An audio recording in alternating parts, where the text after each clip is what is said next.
Some men are born to wander. Marcus Kane was born to run.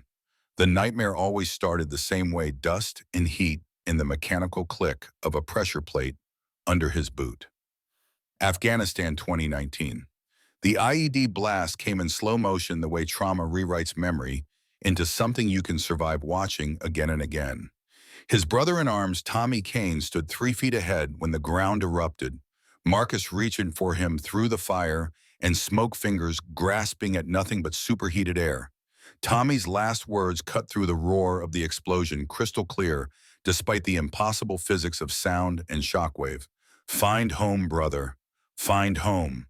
Marcus jerked awake in his tent chest, heaving the New Mexico desert air cool against his sweat-drenched skin. 5 years, same dream, every single night. He pressed his palms against his eyes until stars burst in the darkness, trying to reset his brain like a malfunctioning circuit board. The technique never worked, but he tried anyway, clinging to ritual, the way drowning men cling to driftwood. Home. Tommy had told him to find it. So Marcus kept moving, chasing the horizon like it might eventually lead somewhere that felt like an answer. 3 months he'd been drifting through the Southwest, working ranches for a week or two before the emptiness caught up and he had to move again. Figured if he never stopped long enough to put down roots, he'd never have to admit he was lost. He packed his camp at dawn with the efficiency of military training that never quite left the body.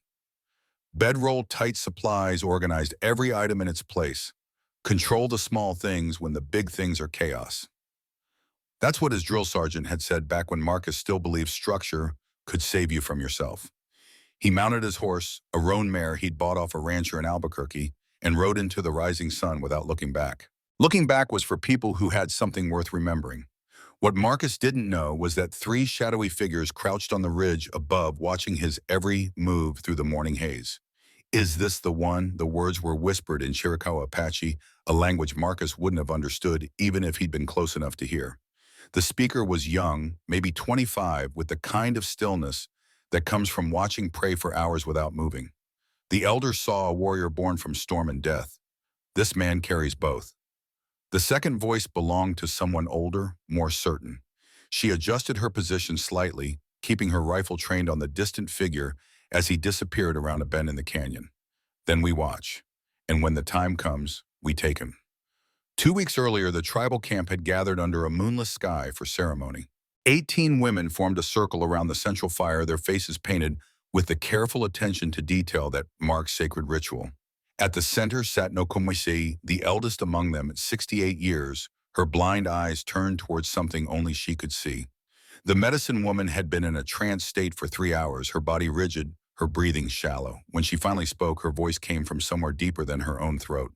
Ayana knelt beside her, one hand on the old woman's shoulder, translating the prophecy as it poured forth in the ancient tongue. A warrior from the storm. He carries the death of a brother, seeks redemption for sins that weren't his to bear. The storm will bring him to us when the season turns. He will be our salvation or our end. The gathered women exchanged glances. Prophecies were stories, warnings, possibilities, not guarantees. Chenoa, the scarred warrior who'd survived 6 months of captivity and walked 40 miles back to camp with nothing but rage keeping her upright, voiced what several were thinking. "We need action, not visions. Raiders could return any day. We should be preparing defenses, not waiting for some mythical savior." Ayana's hands trembled slightly as she helped Nokomis drink water, a detail she tried to hide by keeping her movements deliberate and slow. At 32, the chief was the youngest in the tribe's history, elevated not by choice but by the brutal mathematics of survival. Every man had died 3 years ago in the final raid. Her mother, the previous chief, had fallen beside her sister, while Marcus was still in Afghanistan, while Tommy was still making the choices that would eventually lead him to this same stretch of desert. The prophecy isn't about salvation falling from the sky. It's about hope. And right now, hope is the only resource we're running out of faster than ammunition. Nokomis snapped back to full consciousness with a gasp, her sightless eyes finding Ayana with the uncanny precision of the blind who've learned to read the world through different senses. "I saw twin stars, 2 daughters born under the same moon. One bloodline saved 7 generations, continued into the 8th. The specificity silenced even Chenoa. Twin daughters wasn't metaphor or symbol. It was concrete, countable, real. Dakota, the only woman in camp with a living child, stepped forward. Her daughter Kaya was 6, the last child born, before the men died, the last baby any of them had held. If this is true, we have to find him. We have to try. Ayana met the eyes of each woman in the circle, reading the mix of desperation and doubt and fragile, dangerous hope. As chief, the decision was hers alone, but she carried the weight of it like a physical thing pressing down on her shoulders. She pressed her right hand against her chest, feeling the too fast flutter of her heartbeat beneath her palm. The genetic illness that had killed her mother at 34 and her grandmother at 36 was already making itself known through tremors and fatigue and the steady erosion of time she didn't have. 6 months, maybe less. That's what Winona, their healer, had told her after the last examination. 6 months to find a man, conceive, and carry a child to term while her body slowly shut down from a blood disorder that had no cure and precious few treatments in a camp hidden from the modern world by necessity and fear. Send scouts. Find men traveling alone. Watch them learn their patterns, evaluate their character. We take no one by force unless absolutely necessary. We ask first. We offer choice. Chenoa volunteered immediately, which surprised no one. She understood violence, understood tracking, understood the cold calculation required to bring a man back to camp against his will if asking failed. What surprised everyone was the gentleness in her voice when she added a single condition. If I find your warrior, I find him whole, not broken, not destroyed. If he comes to us, he comes as a person, not property. Ayana nodded, and the council dissolved into preparation.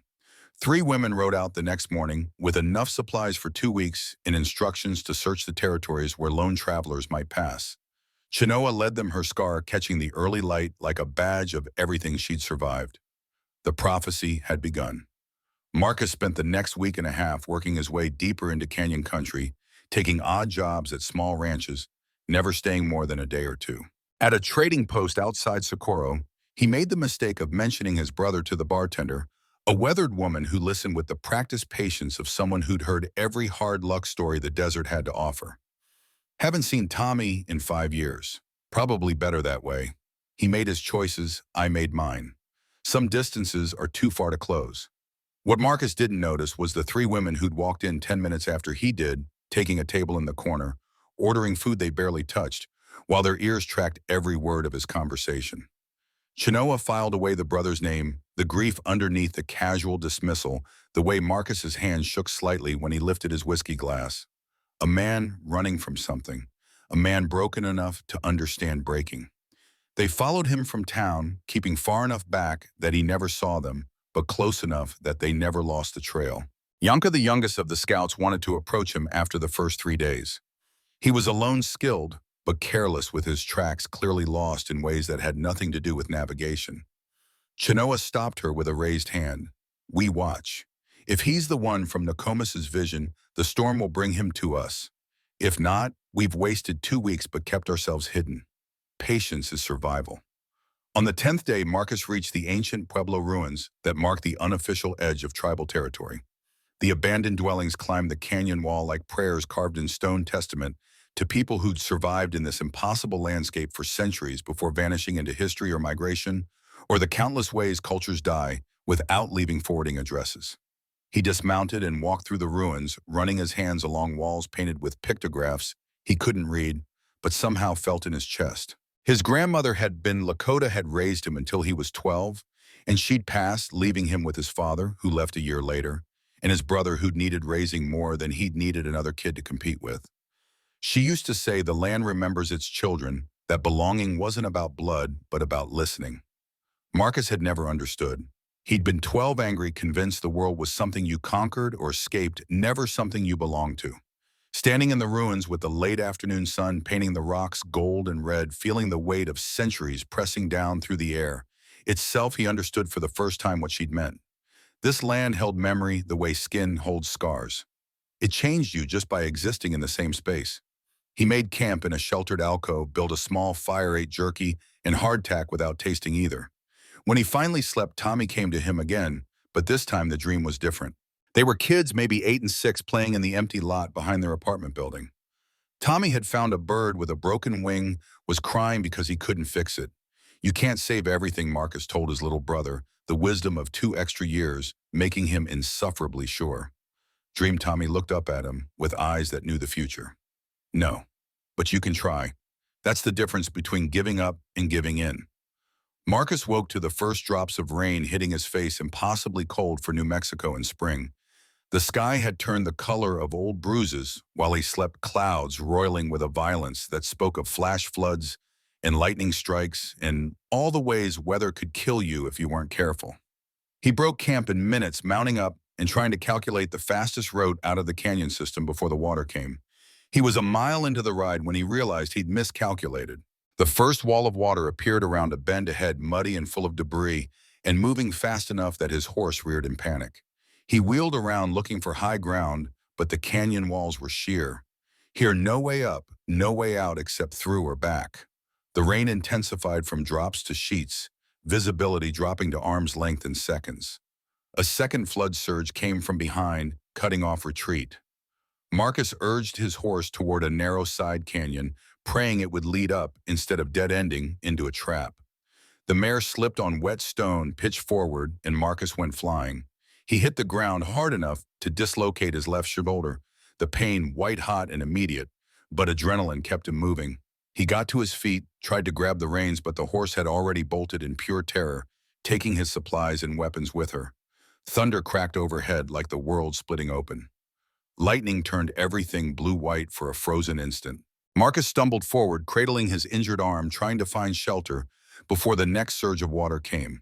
He made it maybe 50 yards before his vision started to blur, the edges of his world going soft and distant.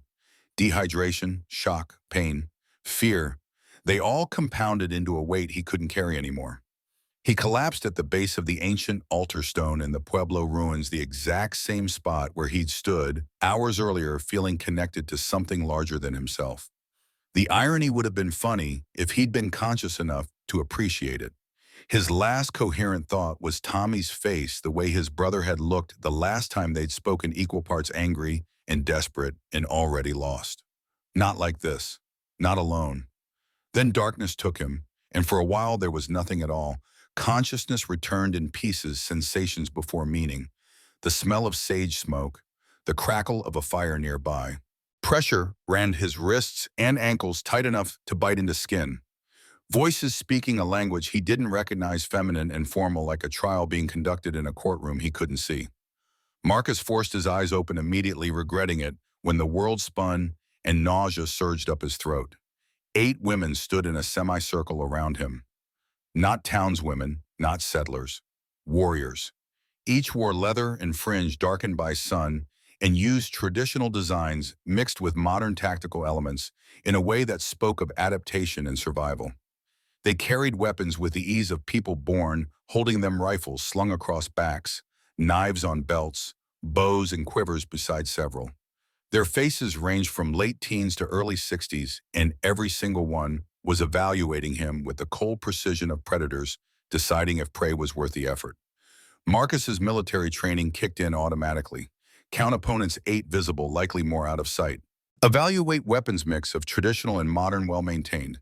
Study faces, no overt anger, no fear, just calculation. Assess escape routes, hands bound, ankles tied, no weapon, dislocated shoulder, screaming, 0 realistic options. The scarred woman at the left of the semicircle said something sharp and pointed, gesturing at him with clear hostility. Another woman, older and softer in bearing, responded in placating tones. An argument started quick and heated about him and his fate, and things he couldn't understand but felt in his gut were matters of life and death. Then the group parted, and Ayanna walked through them like Moses through the Red Sea. She didn't need to announce her authority. It radiated from her in the set of her shoulders, the eagle feather headdress that fanned behind her head in traditional glory, the turquoise and silver that adorned her throat and wrists and spoke of rank and legacy and power. But it was her eyes that stopped Marcus's breath. Exhausted didn't begin to cover it. She looked like someone who'd forgotten what sleep felt like years ago, like someone carrying weight that should have crushed her, but somehow hadn't, like someone who'd decided to keep going long past the point where stopping would have been mercy. She studied him the way a collector studies a rare artifact, cataloging every detail, calculating value and risk and potential. Marcus tried to straighten despite the ropes tried to meet her gaze with something resembling dignity. She noticed the effort. The corner of her mouth twitched in what wasn't quite amusement or respect, but lived somewhere between the two. When she spoke, her English was flawless, barely touched by accent, each word chosen with the precision of someone who knew language was power. You were dying. We brought you water, kept you breathing, relocated your shoulder while you were unconscious. You're welcome. Marcus's voice came out as a croak, his throat sandpaper dry despite whatever water they'd given him while he was out. Funny way of showing gratitude. The ropes seem excessive. The ropes are necessary. Men who wake in unfamiliar places do unpredictable things. We prefer predictability. Marcus glanced at the other women, then back at her. Where are your men? Something flickered across Ayana's face too fast to name, but deep enough that Marcus felt it in his chest like a punch. We don't have men. Not anymore. The words hung in the desert air, strange and impossible. A tribe of only women, the logistics didn't make sense. The survival equation didn't balance. Marcus was missing something fundamental, something that explained why he was tied up and surrounded and being studied like a science experiment instead of being helped and released and sent on his way. The woman took a step closer, close enough that Marcus could see the beadwork on her headdress was intricate and traditional, the kind of craftsmanship that took months to complete. Close enough to see that her eyes weren't just exhausted. They were haunted by things she'd witnessed and decisions she'd made and futures that were slipping away no matter how hard she fought to hold on. My name is Ayana, and you're going to help us, whether you want to or not. Help you with what Ayana's expression didn't change, but something in the set of her shoulders suggested she was bracing herself for his reaction, steeling herself for what came next. You're going to give me an heir. The words didn't register at first. They were too absurd, too disconnected from any reality Marcus understood. He stared at her, waiting for the punchline, the clarification, anything that would make the sentence make sense. But Ayana just stood there watching him process it, her face carved from stone. Behind her, the other women had gone still, waiting, and Marcus realized with creeping horror that she wasn't joking. His laugh came out harsh and disbelieving, more bark than humor. You're insane. I'm practical. You can't just... He pulled against the ropes, felt them bite deeper into his already raw wrists. You can't keep a man prisoner and expect him to cooperate with some delusional plan to... This is survival, not delusion. Ayana's voice remained level, almost bored, as if they were discussing weather patterns instead of his forced participation in the continuation of her bloodline. My tribe is dying. We have no men, no way to continue. You appeared in our territory alone with no one who will come looking for you. It's not madness, it's opportunity. The casual way she said it made Marcus's stomach turn. He looked past her at the other women, searching for any sign of hesitation, any hint that this was some kind of test or elaborate joke. But their faces showed nothing. They'd heard this speech before. They'd already decided there are towns, trading posts. You could find willing men. You don't need to kidnap people and... We can't go to towns. Ayana cut him off with the finality of a door slamming. We can't be seen by the outside world. Our survival depends on remaining hidden from the people who destroyed us. She paused, and for just a moment, something raw flickered behind her eyes. Something that looked like grief so old it had calcified into determination. We take what the desert brings us, and it brought you. Marcus's mind raced through options. Reason with her, convince her this was wrong, appeal to some sense of morality or law or basic human decency. But the set of her jaw told him reasoning wouldn't work. These women had made their choice before he'd even woken up.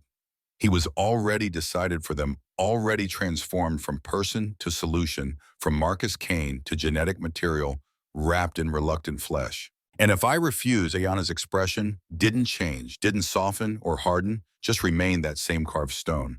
Then we cut you loose in the desert. 3 days walk in the direction you were heading when you collapsed. No water, no horse, no weapons. She let that sink in, let him do the mathematics of dehydration and distance and the absolute certainty of death. You'll be dead before sunset tomorrow. It wasn't a threat. It was a statement of fact delivered with the same flat certainty as someone noting that fire burns or stone sinks, or men die in the desert when women decide they're more valuable as warnings than as solutions. That's not a choice. No, it's not. The scarred woman said something sharp in their language, her tone making clear before this conversation was a waste of time. Ayana answered without looking away from Marcus, her response firm enough that the other woman fell silent, though her expression promised this wasn't over, not by a long shot. Nye thinks we should just take what we need and leave you for the vultures after. She doesn't believe in unnecessary mercy. Ayana took another step closer, close enough now that Marcus could smell sage and smoke on her clothes, see the fine lines around her eyes that spoke of sleepless nights and impossible decisions made in the dark. I convinced them to offer you dignity instead of forced cooperation instead of violation. But my patience has limits. She crouched down, bringing her eyes level with his. This close, Marcus could see the barely contained exhaustion that lived in her bones, the tremor in her hands she tried to hide by keeping them clasped together, the way her jaw muscles clenched like she was constantly biting back pain. You have until sunrise to decide. Cooperate and live as one of us. Refuse and die free in the sand. She reached out and Marcus flinched involuntarily, but she only brushed dust from his shoulder. Her touch impersonal and clinical, a doctor examining a patient rather than a person touching a person. Choose wisely, Marcus Kane. The desert doesn't offer second chances. She stood and walked away, her warriors following. Only two remained behind as guards standing at a distance that would give them clear shots if he tried anything stupid. They didn't look at Boehm, didn't speak, just watched the horizon while Marcus sat in the sand with his wrists burning and his mind spinning through impossible options. Night fell with the abruptness common to deserts, temperature dropping from brutal to merely uncomfortable in the space of an hour. The camp spread out below him in a natural depression between two rock formations, maybe 15 or 20 structures made of hide and wood arranged in a loose circle around a central fire pit. Efficient, defensible, invisible from a distance. These women knew what they were doing, had clearly been doing it for a long time. Marcus counted them as they moved through evening routines. 18 total. The youngest looked barely 16, the oldest perhaps 60. All of them moved with purpose, no wasted motion, every action serving survival. They weren't playing at being warriors. They were warriors, the kind forged by necessity rather than choice, shaped by loss into something harder than the stone surrounding them. He watched them prepare the evening meal, tend to weapons check supplies. Normal camp activities, except there was nothing normal about a camp with no men, no children, except one little girl whose laughter cut through the evening air like a knife through the silence Marcus had been wrapped in. She was maybe 6, playing near one of the structures, while a woman who had to be her mother watched with the hypervigilance of someone who'd learned that letting your guard down meant losing everything. Where were the families, the next generation? If Ayana wanted an heir so desperately, where were the other children? The answer settled in Marcus's gut like spoiled meat. There were no other children because there were no men to father them. Whatever had happened to this tribe, it had been recent enough that children hadn't grown yet, or catastrophic enough that none had survived. That little girl wasn't just the youngest. She was the last. The end of the line unless something changed. Winona approached as full dark settled, carrying a canteen and moving with the careful kindness of someone who decided mercy was a choice worth making, even when the world had stopped being merciful in return. She didn't ask permission before grabbing his jaw and forcing the water past his lips. Half of it spilled down his chin, but enough made it down his throat that Marcus felt human again, or at least human adjacent. Charming. The voice came from his left, and Marcus turned to see an older woman emerging from shadows, moving with the careful precision of someone whose joints protested every step. Her hair was streaked with gray, her face lined with decades of sun and hardship, and her eyes missed absolutely nothing. You saved your breath with sarcasm. She lost her husband and both brothers in the raid that killed our men. You remind her of what she lost. She would prefer you dead. Can't imagine why I'm not winning hearts. The woman lowered herself to the ground with a soft grunt sitting just outside his reach. My name is Nokomis. I am the one who argued against keeping you alive. Appreciate the honesty. Honesty is all we have left. Everything else was taken. She studied him with eyes that were filmed with cataracts, but somehow saw deeper than vision allowed. You're wondering what happened to our men. Everyone asks eventually, even if they're too frightened to say it aloud. Marcus said nothing, but his silence was answer enough. Raiders came 3 years ago. They wanted our horses, our supplies, our land. Our men fought them off the first time, but the raiders came back with more men. And more. And more, boys. She paused, not for dramatic effect, but because the memory required breathing space, required a moment to acknowledge before moving past. By the time it ended, every man we had was gone. 24 warriors dead defending us.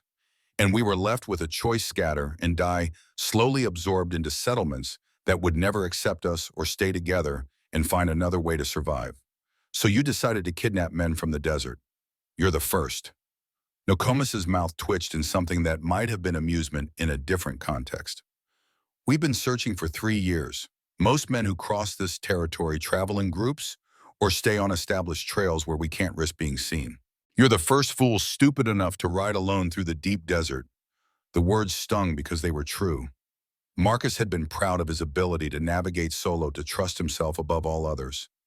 That pride had led him here, bound and trapped, and facing a choice no man should have to make. Ayanna could have her pick of willing men in any town. Nokomis looked at him for a long moment, weighing something he couldn't name. Because if we go to towns, we cease to exist. We become their women, their servants, their property. We lose everything our mothers and grandmothers built over 7 generations. This way, we survive on our terms. She stood slowly, joints creaking. Ayanna believes you're different. She thinks she sees something worth keeping. I think she's desperate and making dangerous decisions. Prove me wrong or prove me right, but decide quickly. Desperate women make poor captors. Eventually, they become something worse. She disappeared into the darkness, leaving Marcus alone with guards who wouldn't meet his eyes and 1,000 burning questions. In the distance, Ayanna stood near the central fire. Her headdress removed her long black hair, catching firelight and turning it into something alive. She was looking directly at him across the camp, her expression unreadable. And Marcus realized that whether he agreed or refused, he was already part of something he didn't understand, something that wouldn't let him go easily. He didn't sleep. Couldn't. Tommy came to him anyway, in that half state between waking and dreaming, where the dead feel most real. They were sitting across from each other the way they used to as kids, sharing space without needing to fill it with words. Hey, brother, you're not real. Real enough. You keep making me real with all that guilt you're carrying. Tommy looked the way Marcus remembered from 5 years ago, before whatever path had led him to this desert and the raid that had killed him, along with 24 other men who'd made the choice to attack instead of living with empty hands. I died doing something stupid. That's on me. But you're alive doing nothing. That's on you. I don't even know what I'm supposed to do. These women need you. Not to save them, they've already saved themselves. They need you to stand with them. There's a difference. I don't know how. Tommy smiled, and it was the smile from childhood, before drugs and crime and all the ways people break themselves trying to escape pain that follows them anyway. You do. You just have to stop running long enough to figure it out. What if I fail them like I failed you, then you fail. But at least you tried. That's more than running gives you. The vision faded as dawn broke, pink and gold spilling across the canyon walls like paint. Marcus looked at the camp coming to life around him, women emerging from shelters to start the day's work. He saw the little girl Kaya being helped into her clothes by her mother, saw the tenderness in that simple act, saw the way every woman in camp moved with purpose toward survival. Ayanna appeared as the sun crested the ridge, walking toward him alone.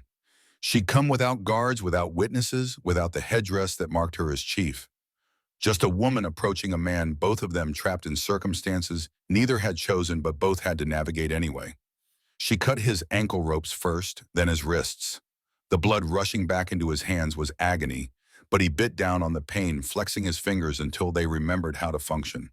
When he tried to stand, his legs nearly gave out. 3 days of binding, doing their damage. But Ayanna caught his arm and steadied him without comment. You're letting me go. I'm giving you a choice. She gestured toward the eastern edge of camp, where the sun was painting the desert in shades of impossible beauty.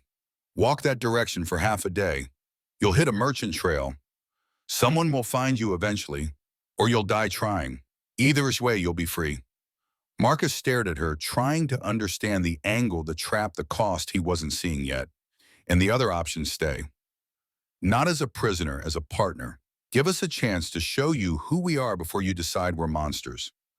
Partners don't usually start with kidnapping. No, but desperate people start with whatever works. She met his eyes, and for the first time since he'd woken in this place, he saw past the chief and the authority and the impossible demand to the person underneath. Young, exhausted, terrified, fighting anyway. You want to know why it has to be me who bears the heir? Why I can't just pick any woman in camp and let this be someone else's burden? Marcus nodded slowly. I'm the last of the chief's bloodline. My mother led this tribe. Her mother before her back 7 generations unbroken. Our people believe that leadership passes through blood, through the women who carry it. She paused and her hand trembled visibly before she clasped it with the other to still the shaking. If I die without a child, the line ends. And without that line, we're not a tribe anymore. We're just survivors waiting to scatter. That's a heavy crown. It's the only one I have. Something raw crossed her face, something that looked like the exhaustion of carrying impossible weight for so long that you forgot what it felt like to put it down. I watched my mother die defending this camp. Watched my sister fall beside her. I was supposed to die too, but Nokomis dragged me away, made me run, while everyone I loved bought us time with their lives. Her knuckles whitened around her own wrists. I don't get to give up. I don't get to choose an easier path. I carry this, or I dishonor every person who died keeping me alive. Marcus saw it then, really saw it for the first time. She wasn't cruel. She was drowning, grabbing whatever floated past, hoping it would be enough to keep her head above water for one more day. Why me specifically? Because I don't have time. Her voice cracked slightly, the first break in the stone facade. I'm running out of seasons, and the tribe is running out of hope. She stopped, reconsidered, her words started again. Nokomis is right, I'm desperate. But I'm also a good judge of character, and I've been watching you since you woke. The way you look at us isn't hatred. Confusion, yes. Anger, certainly. But also curiosity. You're trying to understand instead of just condemn. She took a step closer. I need someone who can see past the situation to the people inside it. Someone who won't just submit out of fear, but might choose to stay because he sees value in what we're trying to preserve. I think that might be you, but I could be wrong. And if I am, you should leave now before I waste any more hope on an empty vessel. The words hung between them, honest and brutal, and more vulnerable than Marcus had expected. This wasn't a captor making demands. This was a woman admitting she was gambling everything on a stranger and terrified she'd lose. One day. Give me one day to see your tribe understand what you're protecting. Then I'll decide. Ayena's shoulders dropped slightly, relief bleeding through her rigid control. One day. That's all I ask. Marcus spent the morning observing camp life, learning rhythms and patterns, watching how these women had built functioning society from ashes of catastrophe. He gravitated toward the corral where 6 horses stood, in varying states of care drawn by familiarity, in the simple solvable problems animals presented. Morning council assembled with the formality of ritual, all 18 women standing in concentric circles around the fire pit that had witnessed generations of decisions. Marcus stood at the center, no longer bound, but acutely aware that choice and freedom were different animals entirely. Nokomis moved forward, her blind eyes somehow finding him with precision that had nothing to do with sight and everything to do with the kind of knowing that came from listening to what the world whispered beneath its surface noise. The warrior from the storm has chosen to walk our path. He will face the 3 sacred trials. If spirits favor him, he becomes our brother. If not, he leaves with honor. She reached out and placed one gnarled hand over his heart, and Marcus felt the pressure of it like a brand. Are you prepared as I'll ever be? Good. Fear sharpens wisdom. The foolish come to tests with confidence. The wise come with respect. She turned to address the tribe, switching between Apache and English, so Marcus could follow the weight of what was being laid on his shoulders. Test of heart is complete. He shared his deepest wound with our chief. I felt the wound closing as he spoke. This is foundation. He is honest. Murmurs of approval from some women, skeptical silence from others. Chenoa remained stone-faced but didn't object, which Marcus was learning counted as progress in her particular economy of trust. Tomorrow, test of skill. The hunt. Prove you can provide for those who cannot provide for themselves. Prove you understand that strength serves others before it serves self. Nokomis paused, her face tilting toward something only she could perceive. Third day, test of courage. When it comes, you'll know. No preparation will help, only character. That's ominous. Life is ominous. You'll manage. Light laughter rippled through some of the women, tension breaking like morning ice under sun. Marcus caught Ayana's eye across the circle and saw something that might have been gratitude, or might have been hope, or might have been the dangerous space between the two, where people made choices they couldn't take back. The council dissolved, women returning to daily tasks with the efficiency of people who'd learned that survival meant constant motion. Marcus gravitated toward the corral, drawn by the familiar comfort of horses and the simple solvable problems they presented. 6 animals, varying conditions, but all showing signs of neglect that came from too many responsibilities and too few hands. He started with the basics, checking hooves running, hands along legs and flanks, cataloging what needed immediate attention versus what could wait.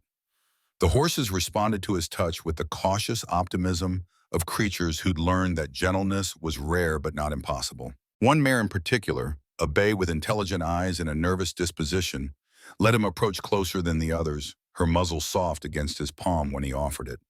Winona found him midday carrying a basket of plants and the kind of invitation that wasn't really optional.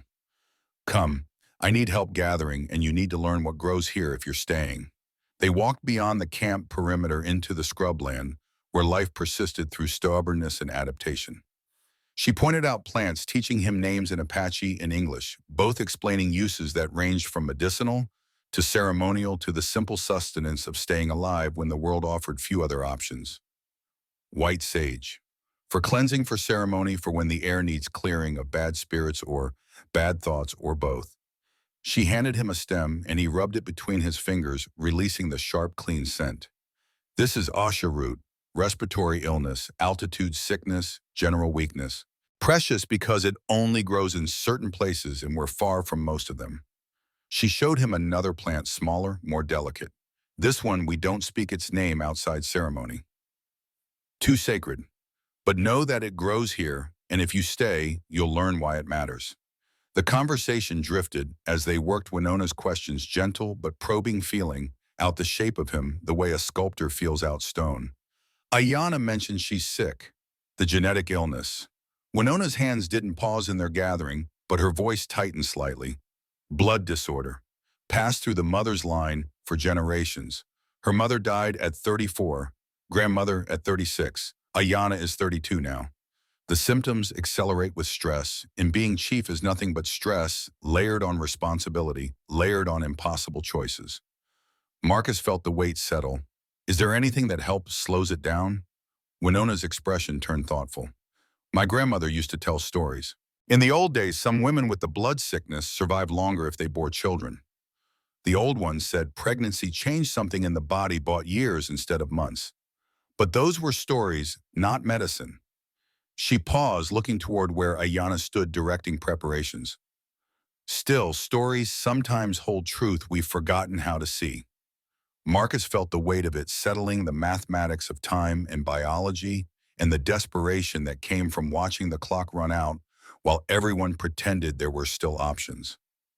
How long? 6 months. Maybe less. The tremors are getting worse. Her vision blurs sometimes. Her heart rhythm irregular. My herbs help with symptoms, but there's no cure, not without medicine. We can't access without revealing ourselves to a world that would destroy us for existing outside its rules.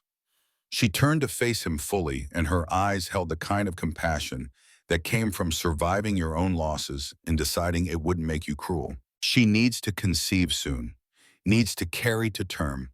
9 months while her body weakens.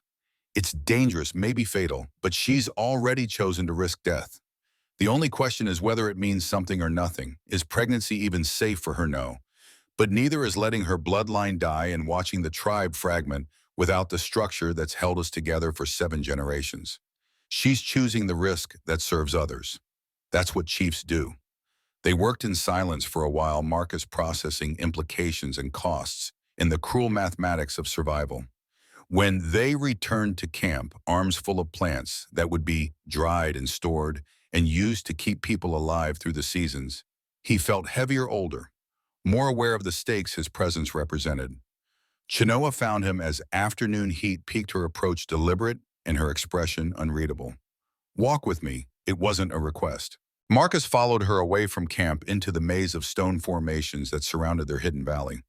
She moved with the fluid efficiency of someone who'd learned every crack and shadow who could navigate this terrain blindfolded and still come out exactly where she intended.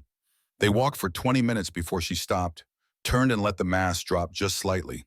Why are you really here taking the trials? Like Ayana said, bullshit. Men don't just surrender to being test subjects for tribal prophecy. What's your angle? What are you running from that makes this seem like a better option? Marcus met her gaze, recognizing the challenge for what it was. I told you, my brother, the guilt of failing him. The fact that I've been running for 5 years and haven't found anything worth stopping for. And you think we're it.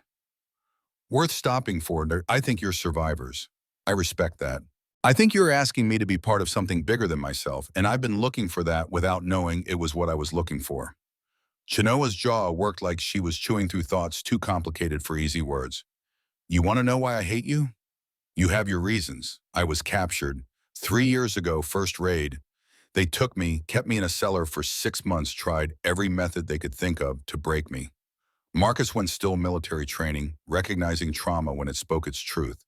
Their leader, Cole Brennan. He has eyes like yours. Same color, same shape. Every time I look at you, I see him standing over me, deciding if today was the day he'd kill me or just hurt me enough that I wish for death instead. Christ, I'm sorry. Save your apologies. I don't want pity.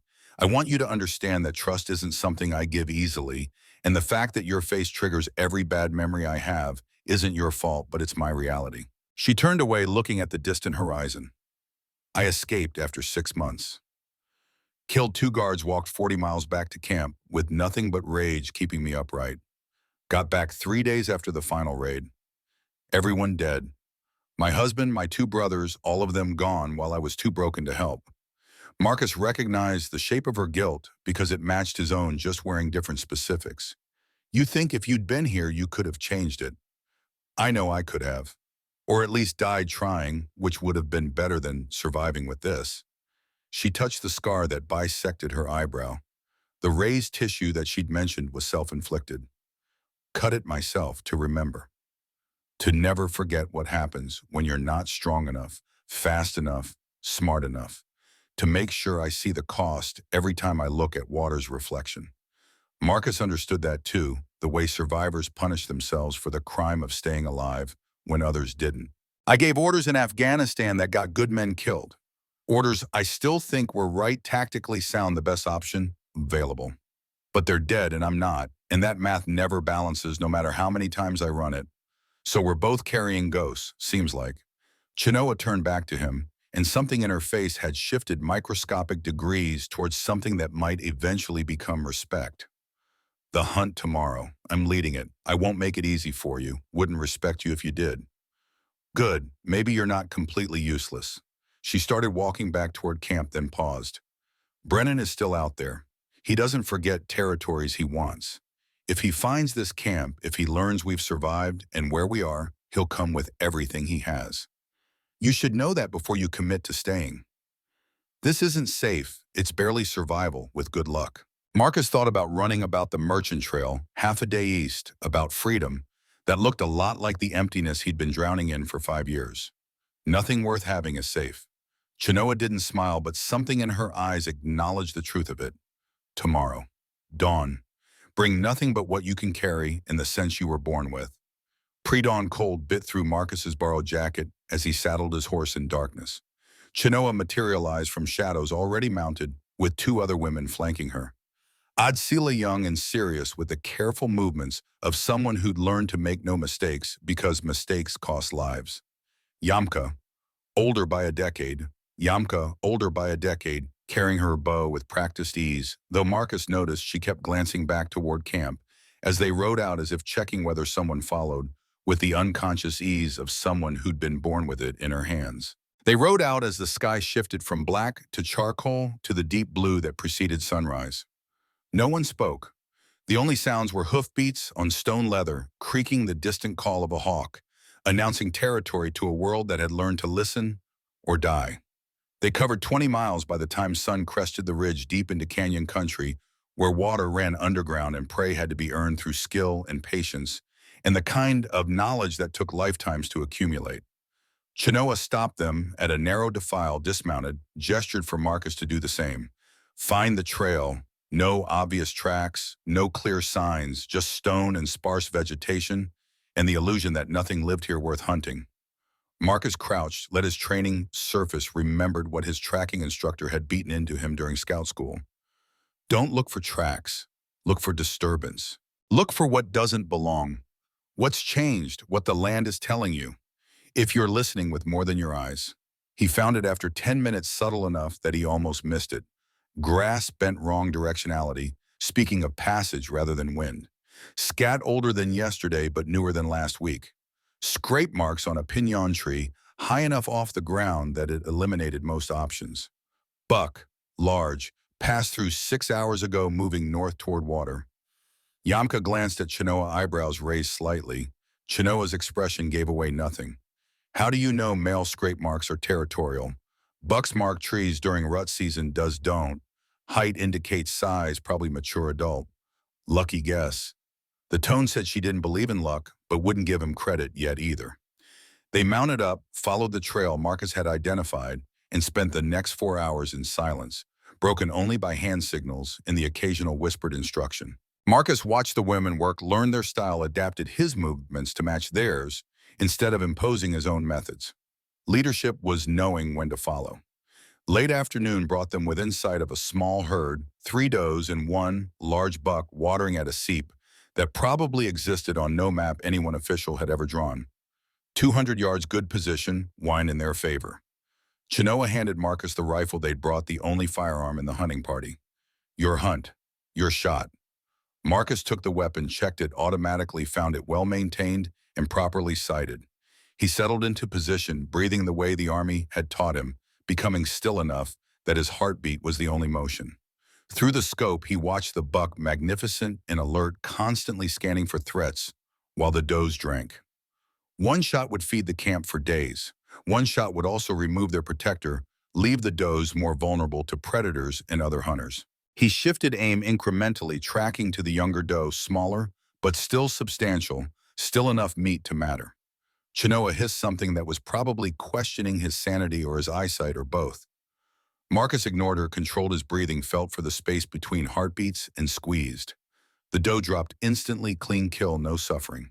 The buck bolted with the remaining does, disappearing into the canyon system, like they'd never existed. Marcus lowered the rifle, safed it, handed it back to Chenoa. You missed the buck. Didn't miss. Chose different. Chenoa stared at him like he'd grown a second head. Explain. Take the buck, you remove protection from the herd. Does are more vulnerable, survival rate drops. Take the doe, buck continues protecting the others. Herd stays strong. One meal for us versus sustainable future for them. Long-term thinking. The silence stretched long enough that Marcus started wondering if he'd miscalculated, if survival here meant taking what you could, when you could, and worrying about tomorrow when it arrived. Then Adsila spoke, her voice quiet but firm. He thinks like us. Thinks about future, not just present. Yamka nodded agreement. Grandmother's prophecy said he'd understand. This is understanding. Chenoa's expression shifted through several emotions too quickly for Marcus to name them, all finally settling on something that looked like grudging respect, mixed with the kind of surprise that came from having expectations exceeded instead of disappointed. You chose harder shot to protect the herd. Long-term survival beats short-term gain. Isn't that what this whole thing is about? You're not asking me for one meal. You're asking me to help build a future. Chenoa didn't respond immediately, just studied him with eyes that had learned to read men by what they did when no one was forcing them to perform. Field dress the kill. We'll see if you know how to honor what you take. Marcus approached the downed doe, knelt beside her, placed one hand on her still warm flank. The prayer came without conscious thought, his grandmother's words in Lakota that he hadn't spoken since she died when he was 12. Thank you for your sacrifice. Your death feeds life. We honor your spirit and promise to waste nothing you've given. When he looked up, all 3 women were watching him with expressions that had shifted from evaluation to something closer to acceptance. You know the old ways. My grandmother was Lakota. Different tribes, same respect for the relationship between hunter and hunted. Chinoa crouched across from him, pulled out her knife. Work together. I'll teach you our method, you show me yours. Knowledge shared makes us all stronger. They processed the deer in the fading light. Marcus learning the specific techniques these women had developed over generations, sharing his own knowledge when asked, finding the rhythm of cooperation that transcended culture or background. By the time they loaded the meat onto the pack horse, the dynamic had shifted. Not friendship, not trust, but the foundation. Both were built on mutual respect, earned through competence and integrity, demonstrated under pressure. The ride back took 3 hours in darkness, navigation by stars, and knowledge of terrain that Marcus was only beginning to understand. They approached camp after midnight, exhausted and satisfied in the way that came from work done well. Women emerged from shelters, lighting torches, gathering to see what the hunters had brought. Nokomi stepped forward, her blind eyes turned toward the deer, like she could see it through some sense that had nothing to do with vision. The hunt was successful. More than that, Chinoa's voice carried across the camp. He chose wisely. Took the doe to protect the buck, protected the herd's future over immediate gain. He hunted not for himself, but for all of us. This is what it means to provide. Nokoma smiled, touched Marcus's shoulder with one hand, while her other found the deer. Test of skill passed. You have shown you understand that strength serves the many, not the one. This is foundation of family, of tribe, of everything we build together. The gathered women responded with ululation, the sound rising and falling in waves that echoed off canyon walls, celebration and approval, and the kind of acceptance that had to be earned through action rather than words. Marcus caught Yamka watching him from the edge of the celebration, her expression unreadable. When their eyes met, she looked away quickly, disappearing into her shelter before he could read what he'd seen in her face. Guilt, fear, or just exhaustion from the hunt. He filed the moment away, uncertain what it meant, but feeling the wrongness of it like a stone in his boot. Marcus felt something in his chest loosen, some knot he hadn't known he was carrying, finally releasing its grip. Kaya ran forward, threw her arms around his legs. You came back. Dakota followed slower, but her smile was genuine. She was worried. Told her you'd be fine, but 6-year-olds don't understand patience yet. Marcus lifted Kaya, settled her on his hip like it was the most natural thing in the world. Never miss a chance to come home when people are waiting for you. Dakota's expression flickered with something that might have been grief, or might have been hope, or might have been the complicated space where both lived together. Welcome back, Storm, man. The tribe processed the deer through the night, everyone participating, meat being preserved and distributed with the careful attention to fairness that spoke of practiced survival. Marcus worked alongside women whose names he was learning, whose stories he was beginning to hear in fragments and asides, and the gradual opening that came when strangers became something more. Ayana found him near dawn when the work was done, and people were filtering back to their shelters or for whatever sleep remained before the day demanded wakefulness again. Chinoa spoke highly of you. That's unprecedented. She just appreciates competence. No, she appreciates character. There's a difference, Wato. Ayana's hand trembled as she reached out to steady herself against the structure behind her, and Marcus saw the cost of staying upright through another night, another crisis, successfully managed, another day closer to the deadline. Her body was counting down without mercy. The third trial, it comes tomorrow. Or perhaps today, since dawn is here, and yesterday is behind us. What is it? Defense. But not with weapons. With choice. You'll understand when it arrives. That's still ominous. Yes, but some things can't be prepared for. Only faced. She turned to leave, paused, looked back. Thank you for choosing the hard shot, for thinking about future instead of just present. That's what we need. That's what I need. Before Marcus could respond, Yamka burst into the camp at a dead run, her horse lathered and her face carrying the kind of fear that came from seeing something you'd hoped you'd never see again. She slid from the saddle, stumbled, caught herself, shouted words that made every woman in camp reach for weapons without thinking. Raiders? 10 miles east. 12 men heavily armed moving this direction. They're searching for something. Chinoa grabbed Yamka's shoulders. Did they see you? She gave chase. I lost them in the slot canyons, but they know general direction. We have hours at most. Ayana's eyes narrowed, studying Yamka's face with sudden intensity. What else? Yamka's gaze dropped to the ground, shame written across every line of her body. Their leader, Brennan. He asked questions when they caught me weeks ago. I told him about the man who'd come to camp. Told him a name I'd overheard. Marcus Kane. Ayana's face went pale, but her voice remained steady. Council. Now, the gathering happened in minutes, all 18 women present, sleep forgotten in the face of immediate threat. Ayana stood at the center, looking at each face, reading the fear and determination and the complicated calculation of whether to fight or flee or try something in between that might let them survive another day. We can't outrun them if they know general location. The land only offers so many hiding places large enough for 18 women and supplies. We fight. Adsila spoke up, her voice shaking slightly, but her words clear. They have numbers. They have weapons. We have terrain and knowledge. But if we lose everything. If we run, we lose everything too. Just slower. At least fighting gives us agency. Chenoa's voice cut through the rising panic. I'll take a team-set ambush at the Narrows. Make them pay for every foot of ground. Give the rest time to fortify camp or evacuate the elders in Kaya. Marcus stepped forward, feeling every eye turned toward him. Let me help. I'm trained for this. Combat tactics, defensive positions, ambush strategy. I spent 5 years in Afghanistan learning how to make smaller forces win against larger ones. Ayana studied him, weighing risk against necessity, against the brutal mathematics of survival. This is your third trial. Test of courage. Will you defend people you barely know against enemies who've done nothing to you personally? Will you risk your life for hours when you could run to that merchant trail and be safe by tomorrow? Marcus thought about Tommy's ghost, about the message to find home, about the little girl who'd called him Storm Man, and the women who'd spent 3 years surviving when the world had every reason to expect them to break. I'm not running. If they're coming here, it's because I led them. I left tracks, made camps, didn't check my back trail carefully enough. This is my fault. I'll fix it. Chenoa grabbed his arm.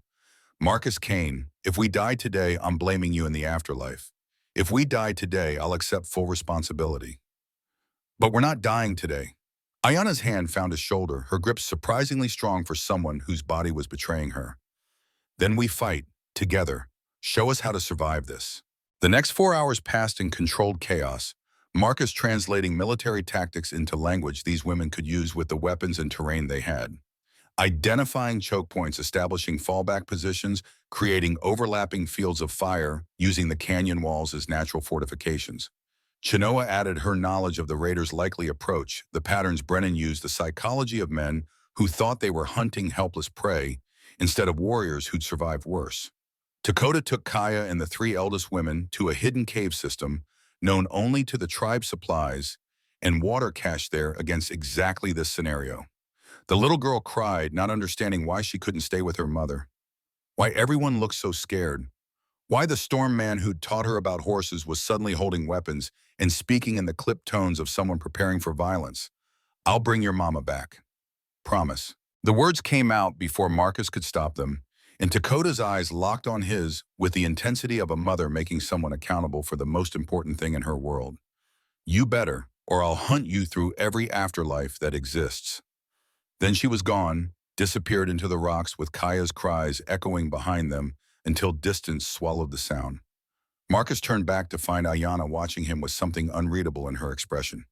Don't make promises you can't keep. I don't. The waiting was worse than the fighting would be. Always was. Marcus had learned that in Afghanistan, that the anticipation of violence did more damage than the violence itself sometimes, that the human mind could conjure horrors worse than reality delivered if given enough time to imagine. He moved through final preparations, automatically checking weapons and positions and sight lines, making minute adjustments that might mean the difference between survival and massacre. Nokomis found him as the sun reached its apex. The vision I had, it showed blood and fire and twin stars falling, then rising. We survived this, but the cost will be high. That's not exactly comforting, truth rarely is. But you should know what comes next will test you beyond the trials we design. Character isn't forged in ceremony, It's forged in crisis. Today you become who you'll be for the rest of your life, however long or short that duration proves to be. She pressed something into his hand, a small medicine, pouch herbs and prayers wrapped in leather, worn soft by generations of touch. Protection. Or possibly just the illusion of it, which sometimes matters more. Either way, fight well. We need you to survive this too. Chenoa's whistle cut through the afternoon heat, two short bursts that meant contact enemies spotted time to stop preparing and start executing. Marcus took his position on the high-ridge rifle, steady breathing, controlled mind, shifting into the cold clarity that combat required. Below, he could see them 12 men on horseback, weapons visible, moving with the confidence of people who'd done this before and expected it to go the same way as previous times. At the front rode a man Marcus recognized from Chenoa's description even before he got close enough to see clearly. Tall, scarred face eyes that looked at the world like everything in it existed to be taken or broken or both. Cole Brennan, the man who'd captured Chenoa, who'd led the raids that killed every man in this tribe, who was coming back to finish what he'd started 3 years ago. Marcus felt rage settle into him like ice rather than fire, cold and clarifying and absolutely focused. This wasn't abstract. This wasn't theoretical. This was personal in ways that had nothing to do with him and everything to do with the people he'd spent the last 3 days learning to care about despite himself. He waited for Ayana's signal, the raised hand that would tell him to begin to start the violence that would determine whether any of them saw tomorrow. Her eyes found his across the distance, and in them he read fear and determination and trust she was placing in a man she barely knew but had chosen to believe in anyway. The hand dropped. Marcus fired. The first shot dropped a raider from his saddle before the sound finished echoing off canyon walls. Marcus didn't watch the body fall, already tracking to the next target. Muscle memory from Afghanistan taking over while his conscious mind observed from somewhere distant and cold. Coordinated fire erupted from 3 positions. Women who'd practiced for scenarios they'd prayed would never come, now executing with precision born from desperation and preparation, meeting in the crucible of actual violence. 3 raiders down in the opening salvo, 9 men left including Brennan. Brennan's voice cut through the chaos, barking orders, his men scattering for cover, with the discipline of people who'd survived ambushes before. Return fire came fast, and professional bullets sparking off stone where Marcus had been positioned half a second earlier. He rolled, came up in new cover, fired again. Miss, the distance and angle wrong, the target already moving, learning the rhythm of this dance. Below, Chenoa's team ghosted through the rocks with the fluid silence of predators who'd learned their territory by surviving in it. 2 more raiders fell to arrows and throwing knives, death coming quiet and sudden. 7 men remaining. Bodies discovered by their companions only after the women had already repositioned. Brennan's force was down to 7 men, and the confidence was bleeding out of them with every heartbeat replaced by the creeping understanding that they'd walked into something they'd badly miscalculated. Marcus's position came under concentrated fire from 3 directions, raiders coordinating to pin him down.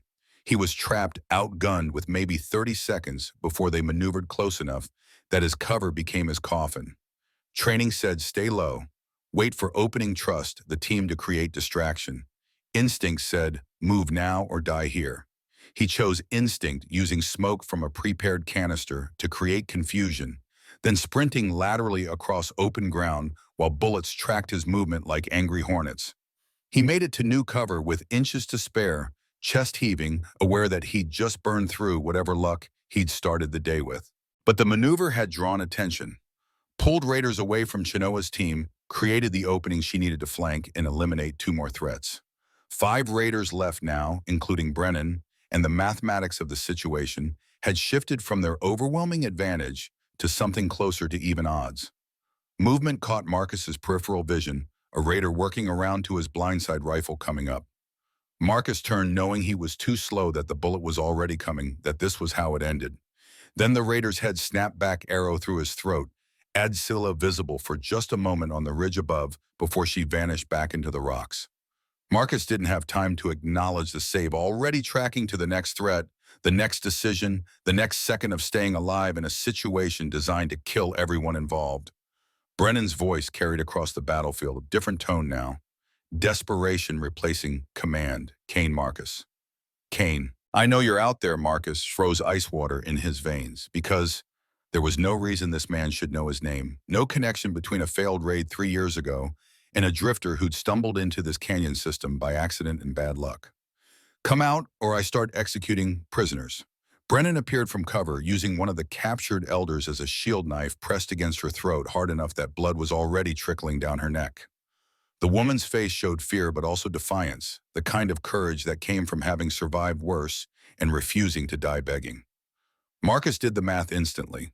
One shot, difficult angle, high probability of hitting hostage, instead of captor, not acceptable. He stepped into the open hands, visible rifle pointed at the ground. Let her go.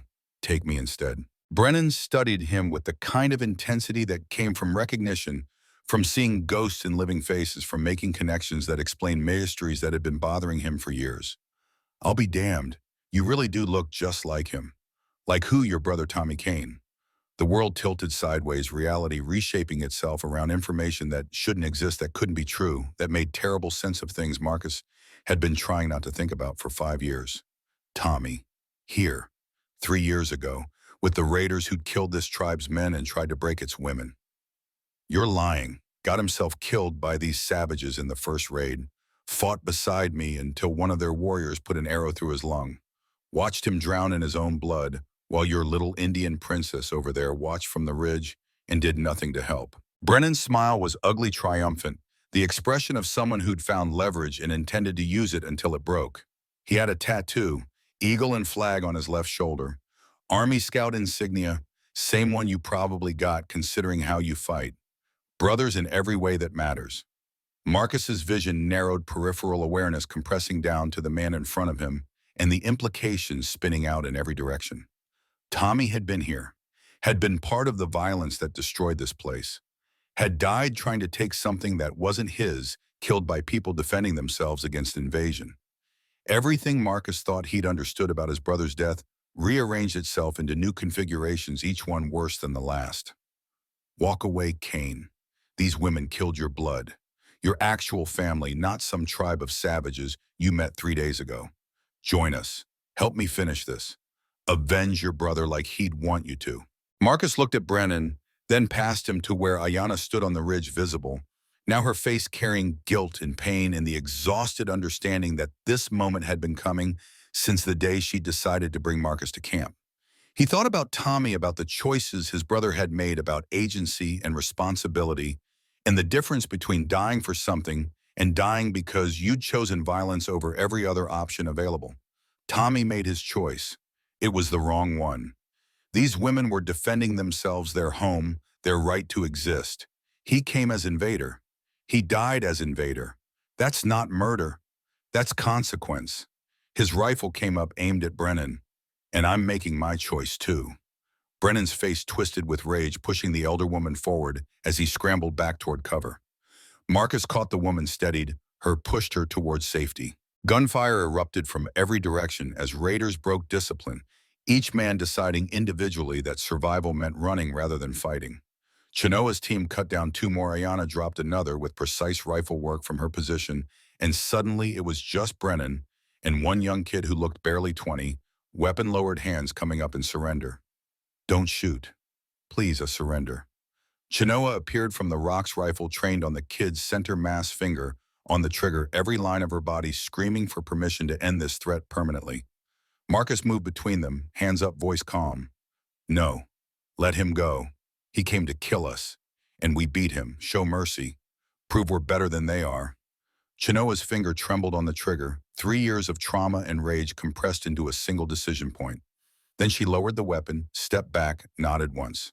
Take your boss. Leave. If you ever come back, if we ever see you again, I won't miss. The kids scrambled to help the wounded Brennan onto a horse, both of them battered and broken and defeated in ways that went beyond physical injury. As they prepared to ride out, Brennan looked back at Marcus with eyes that promised this wasn't over. That defeat wasn't the same as surrender, that some grudges has outlasted any single battle. This isn't finished. Yes, it is. Ayanna's voice, steady and final, accompanied by the crack of a rifle shot that buried itself in the ground inches from Brennan's horse. The animal bolted, carrying both men away from the canyon, away from the tribe, away from the violence that had defined too many lives for too many years. The women watched them disappear into the desert weapons, ready until the dust settled, and silence returned like a stranger who'd forgotten how to be welcome. Two women wounded, neither critically. One elder dead, the hostage Brennan had used her throat cut in the final chaos when he'd realized he was losing. They wrapped her body with the ceremony it deserved, singing the songs that marked transition from this world to whatever came after, honoring sacrifice that came from being in the wrong place when desperate men made terrible choices. Marcus sat apart from the mourning, processing implications and guilt and the complicated reality of learning that your brother died trying to hurt people you'd come to care about. Ayanna approached after the body was prepared for burial, lowering herself to the ground beside him with the careful movements of someone whose reserves were running on empty. I killed him. Your brother. I was on that ridge 3 years ago when the first raid came. My mother had already fallen. My sister was dying, and this man appeared from the rocks with weapon raised. I shot him. Center mass, watched him fall, didn't know his name, didn't know he had family, didn't know anything except he was trying to kill us. Her voice carried no apology, no regret, just the flat recitation of facts that couldn't be changed, no matter how much either of them might wish otherwise. Do you hate me for taking him from you? Marcus was quiet for long minutes, working through emotions that had no easy resolution, no clean answers, nothing but the messy truth that lives are complicated, and people make choices and consequences ripple outward in patterns too complex to judge with simple moral arithmetic. No, I grieve for Tommy, for who he could have been if he'd made different choices. But he chose violence. He chose to join raiders to attack people defending their homes. You chose survival. That's not murder. That's self-defense. I don't blame you for that. But he was your brother. He was. Past tense. The Tommy I knew died years before your arrow found him.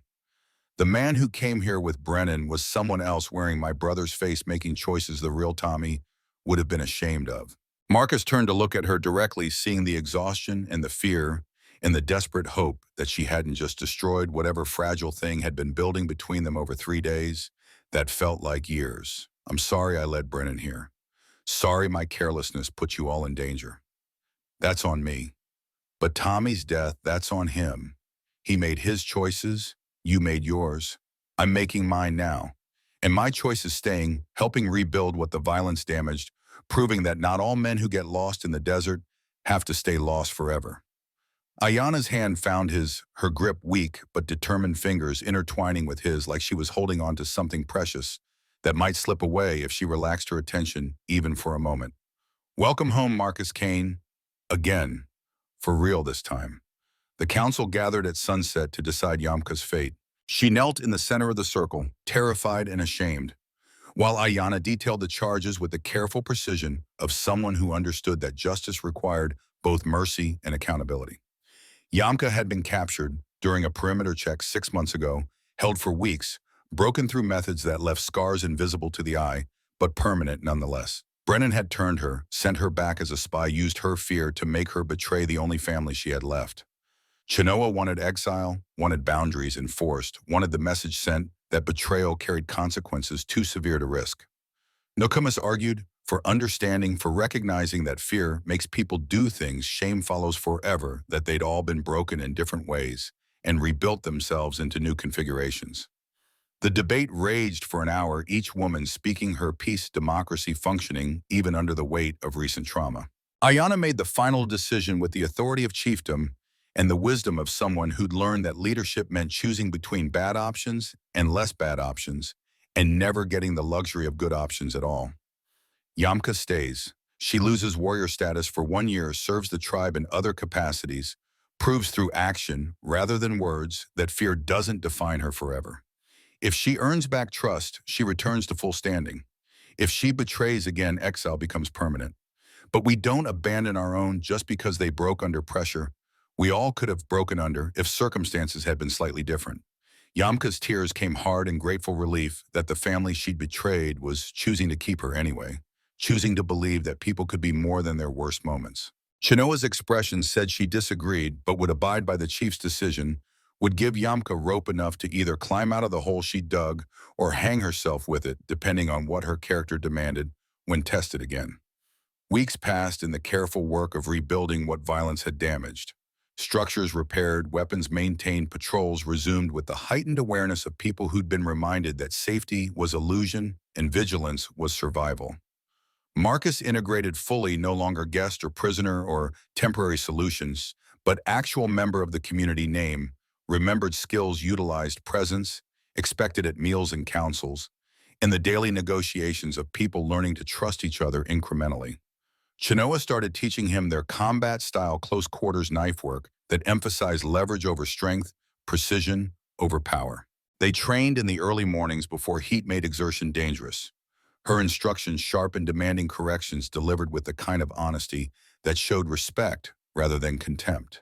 He learned that she'd been a dancer before the raids, that her husband had been gentle and funny and terrible at anything involving horses, that her brothers had raised her after their parents died and taught her to fight because they'd loved her enough to know the world was dangerous for women who couldn't defend themselves.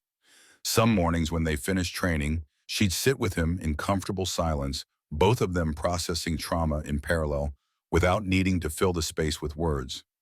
Other mornings, she'd talk about Brennan, about the captivity, about the ways fear lived in the body long after immediate danger passed. Marcus shared pieces of Afghanistan in return of pieces he'd never told anyone because soldiers weren't supposed to admit that war broke them in ways that staying home and being safe never quite fixed. You're not terrible anymore. For a white man, that's the nicest thing you've ever said to me. Don't get used to it.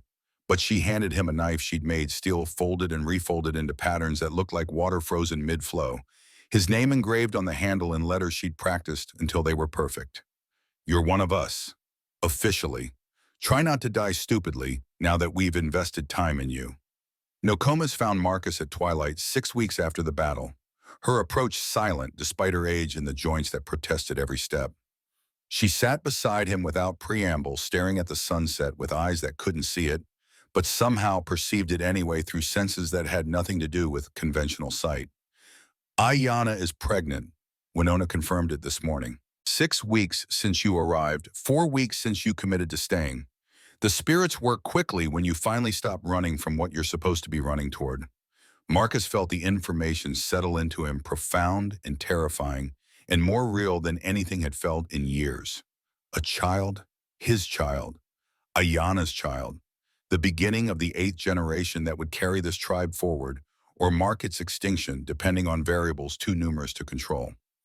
Is she safe, the pregnancy, I mean? With her illness, safe is relative concept. The pregnancy is dangerous, puts additional strain on body already weakening from blood disorder. But Ayanna knew this going in, chose it anyway, chose legacy over longevity. You'll help her through it. That's what partners do. What if I'm not enough? What if she dies and it's my fault for agreeing to this, then she dies, having chosen her own path, having fought for what mattered to her until her last breath? That's not your fault. That's her agency. Respect it even if it terrifies you. Nokomis stood, bones creaking, one hand finding his shoulder with surprising strength. The prophecy is fulfilling itself. Twin stars remember 2 daughters born under the same moon. Trust what's coming even when you can't see the path. That's what faith means. That's what love requires. 8 months condensed into moments, pregnancy progressing with the terrible beauty of life, insisting on itself despite circumstances designed to prevent it. Ayanna showed first in her belly, then in her face as exhaustion compounded. Exhaustion, illness accelerating under the metabolic demands of growing 2 humans from cellular blueprints. She kept working, kept leading, kept making decisions, until Winona and Nokomis staged what amounted to a loving coup and forced her to rest during the final month. Marcus watched her transform from warrior chief to something more vulnerable, more human, more terrifying in her determination to survive long enough to meet the children she was sacrificing herself to create. He learned to read her tremors, to know when the vision blurs meant she needed to sit before she fell, to understand that love sometimes meant hovering without smothering, supporting without invalidating her agency to choose her own relationship with risk. Midnight in late autumn, Marcus woke to her hand on his arm, grip weak but insistent. It's time. Labor started fast and hard, contractions close together from the beginning, her body trying to expel what it had carried as quickly as possible. Winona assembled her team with the practiced efficiency of someone who'd delivered babies for 40 years and knew the difference between normal danger and crisis danger. This was crisis written in Ayana's blood pressure and heart rhythm, and the way her consciousness kept slipping away between contractions like her system was shutting down piecemeal. Tradition dictated that men wait outside that birth was women's mystery, and men's presence invited bad spirits or bad luck, or both depending on which elder you asked. But when Ayana's hand reached blindly through her pain-seeking anchor, seeking proof she wasn't alone in this, Nokomis broke tradition with the authority of someone who'd earned the right to make new rules when old ones stopped serving. She needs you. Come. Inside the birthing shelter, Marcus found himself in a world he'd never imagined, surrounded by women, moving with choreographed precision, while Ayana labored with the kind of effort that looked like it might kill her through sheer exertion. He took her hand, let her crush his fingers, whispered things he didn't remember later, but hoped had helped, bore witness to suffering he couldn't prevent or reduce, but could at least share by being present. First daughter born at sunrise, arriving with a cry that announced vitality and strength, and the successful continuation of everything 7 generations had built toward. Winona wrapped her, handed her to Ayana with tears streaming down her own face, moments so profound that even Marcus felt the sacred weight of it. Njoni, beautiful one, first of the 8th generation. Ayana held her daughter, exhausted but triumphant, until Winona's expression changed from joy to confusion to sharp alarm. Wait, there's another, second baby, twins. The room went electric, understanding rippling through the assembled women that Nokomis's prophecy was manifesting exactly as predicted, that twin stars wasn't metaphor, but literal truth. But the triumph died as quickly as it ignited. Second baby was breech feet, first lodged wrong. Ayana was already hemorrhaging from the first birth, her blood pressure plummeting, her body giving up on trying to survive what it had been asked to endure. Winona, to Marcus' voice steady despite the crisis erupting around them. We could lose them both, mother and child. You need to prepare yourself. No. Tell me what you need. Tell me how I can help. Pray. That's all anyone can do now. The next 45 minutes existed outside normal time, compressed and expanded simultaneously, every second mattering infinitely, while the hour passed in heartbeats.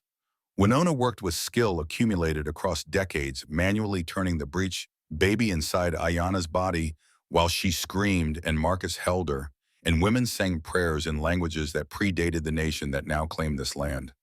The second daughter arrived smaller, weaker, blue, from oxygen deprivation, not breathing. Winona cleared her airways, rubbed her back with increasing desperation, breathed into tiny lungs that wouldn't inflate, refused to accept that prophecy could be half fulfilled, that twin stars could mean one light extinguished before it had chance to shine. Then the baby gasped, coughed, cried with the indignant fury of someone who'd fought death and won by margins too narrow to measure. Amaya, night rain, the storm that brought your father to us. But Ayana didn't respond, unconscious from blood loss and shock and the accumulated cost of carrying and birthing 2 children, while her body was already dying from disease that had killed every woman in her mother's line before they reached 40. Winona worked frantically to stop the hemorrhaging herbs and pressure and skill, keeping Ayana on the breathing side of the line between life and death, but barely, so barely that Marcus could see her slipping away, despite everything medicine and love could do to hold her. 3 days that Ayana hovered in twilight, too weak to wake, but too stubborn to die. Marcus held both daughters in the chair beside her bed, speaking to them about their mother, about the woman who'd chosen them over her own survival, about what bravery looked like when it wore exhausted flesh and refused to surrender. Nokomis came and went, monitoring Ayana's spirit through methods that had nothing to do with pulse or breathing, reporting that she was fighting battles in places Marcus couldn't see or help with. Fourth morning, Ayana's eyes opened, confused and disoriented, focusing slowly on Marcus holding 2 bundles instead of the single child she'd expected. 2 twin stars, just like Nokomis said. You grew us a matching set. Marcus brought both daughters closer, let Ayana touch their faces with fingers that barely had strength to lift, but somehow found the energy to gentle themselves against impossibly soft skin. They're beautiful. They're yours. Ours. The beginning of everything we've been fighting for. Ayana's recovery took weeks, slow rebuilding of strength that might never return to previous levels, but proved adequate for continued existence. The genetic illness remained, but pregnancy had changed something in her biochemistry, bought her years instead of months, time enough to see her daughters take their first steps, speak their first words, grow into whoever they were becoming. Not a cure, but a reprieve gift of time, measured in moments that mattered more than quantity could capture. 6 months after the birth, spring returning to paint the desert in improbable colors, the tribe gathered for the naming ceremony that would formally recognize both daughters as members of the community and inheritors of the legacy 7 generations had preserved. Nokomis placed a miniature headdress on Najoni's head, eagle feathers scaled down to infant proportions, but carrying the full weight of authority that would someday be hers to bear. 8th generation chief, first of the new bloodline. May she lead with wisdom her mother showed and courage her father demonstrated when he chose to stop running and start standing. Warrior beads went around Amaya's wrist, traditional pattern, signifying protection and strength and the sacred duty of those who defend rather than lead. Guardian of her sister, protector of the tribe, may she fight with honor and love with fierceness. Marcus watched his daughters receive their names, and their futures felt the weight of responsibility that came from bringing new life into a world that had tried very hard to prevent it, understood that every choice he made from this moment forward would ripple through generations he'd never meet, but had helped ensure would exist. Ayana stood beside him, still weak but upright through sheer determination, her hand finding his and holding tight. Thank you for staying when you could have run, for fighting when you could have fled, for choosing us when we were strangers offering impossible terms and uncertain futures. Thank you for saving me, not from the desert, from myself, from the endless running that never got me anywhere worth being. You gave me purpose, gave me home, gave me family. That's worth more than comfort or safety or any of the things I thought I was looking for. They watched their daughters together, 2 people who'd found each other through circumstances neither would have chosen, but both had decided to transform into something worth building on. Kaya ran circles around them, 8 years old now, and delighted to have babies to help with already teaching them things they were too young to understand, but absorbing anyway through the osmosis of being near someone who loved them unconditionally. Chenoa approached, rare smile on her scarred face. Not bad for a white man who wandered in half dead and completely lost. High praise from you. Don't let it go to your head. You're still terrible at knife work, and your tracking leaves obvious signs a child could follow. I'll keep practicing. She handed him something small and wrapped in leather marked with symbols he was learning to read slowly. Gift for the girls, when they're old enough. Story of how their father came from storm and stayed for love. Everyone should know where they came from. 2 years after the twins were born, scouts reported another lone traveler approaching tribal territory, a young man on foot, stumbling through the desert with the particular desperation of someone who'd lost everything and was looking for anything to replace it. Chenoa brought the news to council, where Ayana and Marcus now sat as partners in leadership decisions made together, responsibilities shared. Should we approach him? Ayana looked at Marcus, reading his thoughts in the way couples who'd survived crisis together learn to communicate without requiring words. What do you think? I think we were given second chances. All of us. Maybe he deserves one too. But not like before. No capturing, no ultimatums. We invite, we offer, we let him choose freely. They rode out together with Chenoa, finding the traveler collapsed near the same Pueblo ruins where Marcus had fallen 3 years earlier. They offered water and shade and the kind of careful kindness that came from understanding how desperation made people vulnerable in ways that had nothing to do with physical weakness. Who are you, survivors? Like you. We have a community, small but strong. Come see it, meet them, then decide if you want to stay. The traveler looked between them with the confusion of someone expecting threats and receiving welcome instead. Just like that, no conditions. Just understanding that if you stay, you become family. And family means protecting each other, supporting each other, being better together than we could be alone. But the choice is yours, always yours. They brought him back to camp, where women gathered to evaluate and assess, and ultimately welcome, with the careful optimism of people who'd learned that kindness was risk worth taking. Nokomis touched the traveler's face with her gentle, knowing hands. Another one the desert brought. Maybe in time he'll understand that being lost was how he got found. Marcus watched the scene unfold, saw himself 3 years ago in the traveler's confusion and fear and desperate hope, remembered Ayana offering choice when force would have been easier, remembered deciding that home was something you built rather than something you found fully formed. Najoni and Amaya played nearby toddlers, now learning to walk and talk and be themselves in a world that had almost prevented their existence. Ayana's hand found his grip strong. Now illness managed if not defeated time still finite, but measured in years rather than months enough to matter enough to build legacy worth the cost of surviving to create it. What are you thinking that I got lost on purpose? Something in me knew I was heading here all along, even when I thought I was running away. The desert took everything I thought I needed and gave me everything I actually did. Home isn't a place. It's people choosing to stand together when the world makes standing alone easier. The sun set over the canyon painting stone in shades of gold and red, and the kind of beauty that exists independent of human witness, but means more when shared. The tribe settled for evening tasks, completed another day, survived, and transformed into the foundation for tomorrow's survival. Children played while adults watched, planning futures that stretched beyond individual lives into the generational time that tribes measured progress against. Marcus Kane, who'd been born to run, finally stopped moving long enough to understand that running wasn't motion. It was stasis wearing different costumes, fear pretending to be freedom, emptiness mistaking itself for possibility. Standing still, putting down roots, committing to people, in place, and purpose. That was the harder thing, the braver thing, the thing worth all the terror that came from caring enough about something that losing it would break you. He'd been lost. Now he was found. The storm that brought him hadn't destroyed him. It had delivered him exactly where he needed to be, to the home he'd been running from his entire life because he'd been too afraid to believe he deserved it. But deserve was the wrong metric. Home wasn't reward for virtue. It was choice sustained through difficulty, love demonstrated through action, family built from strangers who decided to become something more than the sum of their individual survival strategies. The eighth generation had begun not through force or coercion or the desperate measures of people who'd run out of options, but through choice and courage, and the willingness to believe that tomorrow could be different than yesterday if today's actions planted seeds worth growing.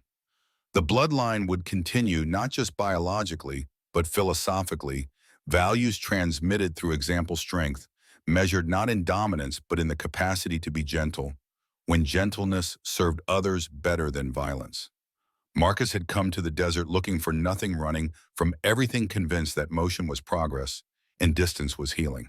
He'd learned that stillness was harder, that standing was braver, than fleeing, that home was something you created through daily decisions to stay when leaving would be easier. The storm hadn't destroyed him. It had stripped away everything false until only truth remained. He'd been lost, but now he was found, and that made all the difference.